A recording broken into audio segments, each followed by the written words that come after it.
Vico Uruguay, líder en biología molecular, auspicia y apoya la difusión de los principales contenidos de Sobre Ciencia. www.vico.com.uy.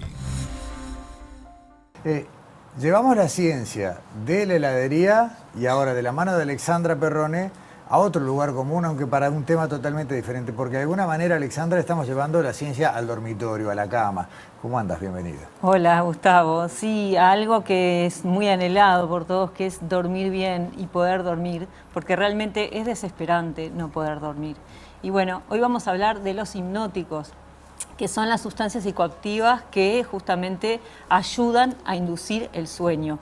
Se llaman hipnóticos por Himnos, el dios del sueño griego, ¿no? El más conocido capaz que es Morfeo, aquello de, bueno... O sea, no porque produzcan un caso de hipnosis, sino porque por el dios del sueño. Por Himnos, que es el dios del sueño. En la antigua Grecia, el sueño era considerado una conexión entre el mundo de los dioses y el mundo de los vivos, ¿no? O sea, aquello de el anhelo de encontrar un buen dormir, un buen descanso.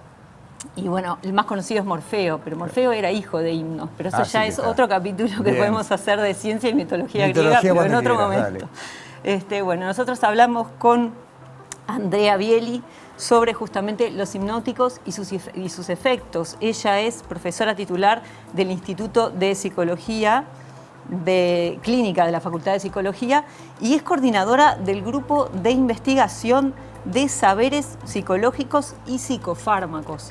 En esta primera parte del informe, Andrea nos cuenta la historia a lo largo de los años de estos hipnóticos, la búsqueda, cómo fueron sustituyéndose un grupo por otro, justamente buscando cuál es mejor para poder inducir el sueño y qué efectos tenía cada uno. Lo vemos.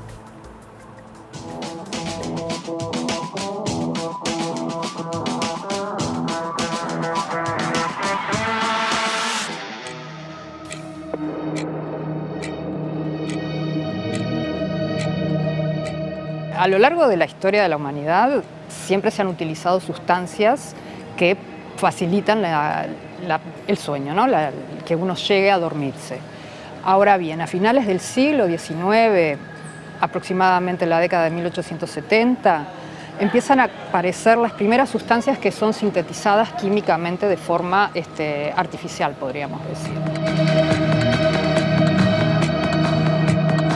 De los primeros psicofármacos hipnóticos que se manejaron, estamos hablando de sustancias como el hidrato de cloral, que se sintetizó alrededor de 1869, ¿sí? Y que fue utilizado como sedante específicamente y también como inductor del sueño y como inductor de la anestesia también. Hasta 1900 fue la sustancia que se utilizó más frecuentemente. En la década de 1880 también aparecieron las sales de bromuro que se utilizaron hasta que en 1903 aproximadamente se produce el primer psicofármaco específico, ¿no? Que tenía propiedades buscadas específicamente para la inducción del sueño, ¿sí? Que dio inicio a la serie o al agrupamiento familiar, digamos, de sustancias, ¿no? Que era el Veronal, por ejemplo, ¿no? El Veronal se sintetiza en 1903, el barbital, y que dio inicio a la familia de los barbitúricos. Este perfil de riesgos mejora en la década de 1960 con la aparición de las benzodiazepinas, que es otro grupo de fármacos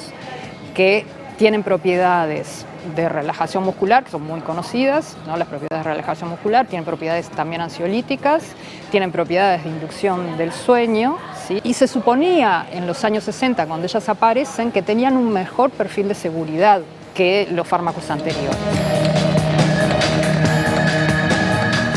Hacia finales de los años 80, estamos hablando entre 1986, los años 90 y el último medicamento de última generación del año 2004, ¿sí? Aparecieron los llamados medicamentos Z.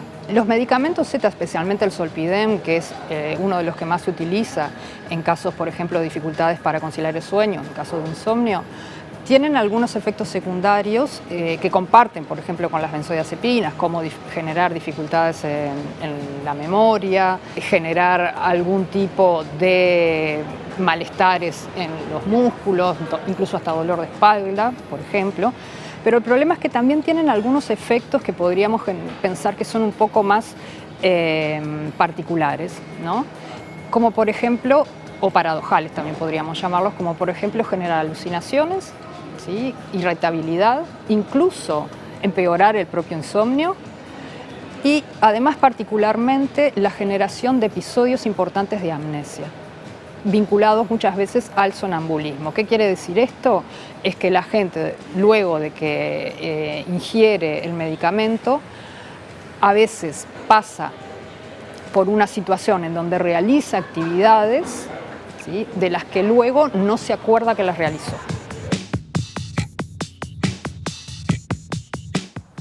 Los efectos colaterales llaman mucho la atención, Alexandra. Sí, nos contaba Andrea que muchos de estos, que hay reportes justamente de gente de repente que se levanta a lavar los platos o escribe a alguien, y cosas un poco más severas como, bueno, salir a la calle o manejar, y que luego el otro día no se acuerdan. Claro, ya decías, tiene que haber una persona testigo que diga, bueno, me escribiste ayer a determinada hora, hiciste, no sé, te levantaste a planchar la ropa, bueno, ese tipo de cosas que el paciente no se acuerda. Y otra cosa que nos remarcaba también era que muchas veces no se les advierte a los pacientes este tipo de efectos secundarios que tienen estos medicamentos Z, que es justamente estos episodios de sonambulismo. Y bueno, y hay principalmente, ella decía, principalmente hablábamos del Zolpidem, y ahora en la segunda parte del informe Andrea nos cuenta la investigación que están llevando adelante en Facultad de Psicología.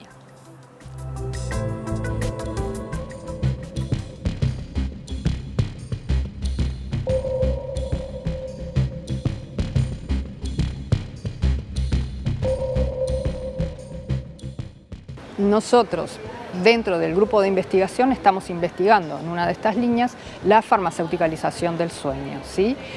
Con esto lo que a nosotros nos interesa es poder determinar cómo es que los problemas del sueño se han convertido en objeto de intervenciones farmacológicas con la idea de que pueden ser modulados, es decir, de que el sueño puede ser invocado, provocado, puede ser mantenido, pero también suprimido. Nos interesa además recoger cuáles son las experiencias de los sujetos que consumen habitualmente medicamentos para dormir. ¿Por qué? Porque justamente las experiencias o los testimonios que los sujetos pueden dar sobre esto dan cuerpo a lo que a veces se describe de una manera sistemática y podríamos decir concisa los efectos secundarios. Un efecto secundario es el sonambulismo, pero es bien distinto cuando alguien relata cuál fue el episodio que vivió del sonambulismo y qué consecuencias tiene eso sobre su vida cotidiana, ¿sí? Incluso el consumo de medicamentos tiene consecuencias sobre la vida cotidiana de los sujetos, pero también tiene consecuencias con cómo los sujetos se piensan a sí mismos. Y nuestra investigación está tratando de poder justamente caracterizar cuáles son estas experiencias en nuestro país. Para llevar adelante esta investigación, nosotros estamos realizando un estudio en el cual convocamos a distintos usuarios de medicamentos Z para poder tener una entrevista en la cual ellos hablan y relatan acerca de sus experiencias. Las entrevistas que nosotros hemos realizado hasta este momento son aproximadamente unas 30 entrevistas, y lo que hemos podido ir identificando hasta el momento son algunos componentes que conforman como una cierta experiencia común entre aquellos que recurren a los medicamentos hipnóticos para conciliar el sueño. Una de ellas es, por ejemplo, una historia fallida de estrategias para conciliar el sueño. Es decir, generalmente el hipnótico se encuentra o al inicio de la estrategia fallida o al final de la estrategia fallida. Pero los sujetos en realidad combinan una serie de medidas que hablan también de las diferentes culturas terapéuticas en las que nosotros vivimos. Es decir, no hay solo una aproximación médica o psicofarmacológica o de higiene del sueño, sino que también hay otros tipos de medidas que tienen que ver, por ejemplo, con algunos recursos de medicinas más alternativas, por nombrar algunas, ¿no?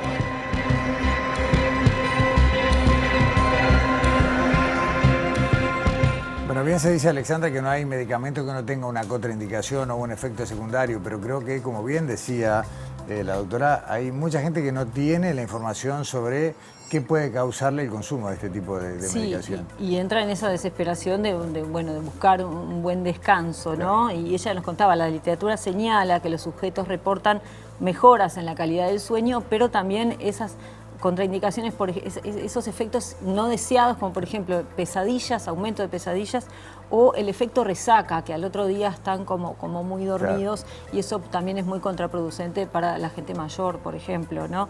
Y hablaba también Andrea de la utopía de controlar el sueño, ¿no? Por ejemplo, bueno, yo me tomo la pastilla a determinada hora y me duermo y puedo dormir hasta más tarde porque mañana no tengo que hacer nada temprano, o no la tomo a ver si me duermo naturalmente y a mitad de la noche sí la tomo porque no me dormí. Bueno, esa especie de idealización de poder manejar el sueño. Y bueno, en la última parte del informe nos cuenta más aspectos comunes que encontraron en las entrevistas con respecto al sueño y al consumo de estos hipnóticos.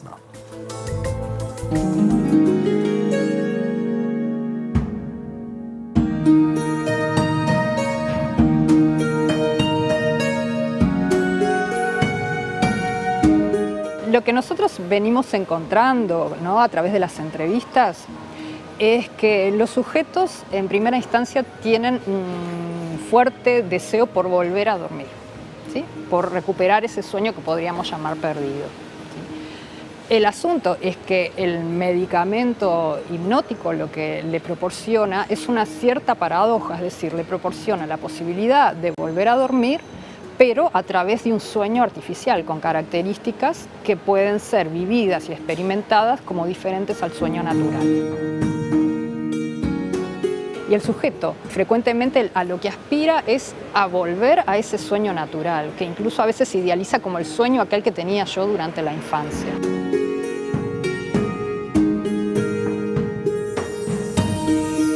La invitación es a desentrañar cómo es que se ha construido este ideal del sueño natural y pensar si realmente lo que nosotros entendemos como sueño natural es natural por sí mismo.